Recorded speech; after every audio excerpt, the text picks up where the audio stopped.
This is a self-cleaning cat litter box. It arrived in this big box. The litter box is about 26 by 22 inches.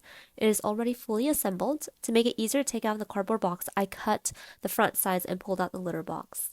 Inside there are some accessories, an instruction guide.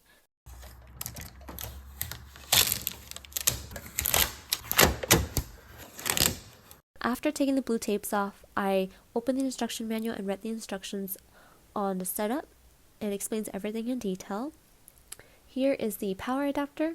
The power socket is in the back of the litter box. I plug the adapter into the socket and then into the wall outlet.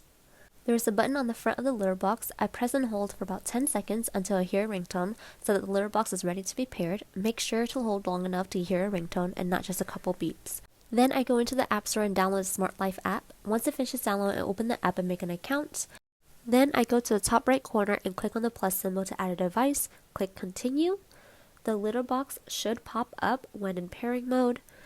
I click Add. You can change the name of the litter box, which I did, and then click Done.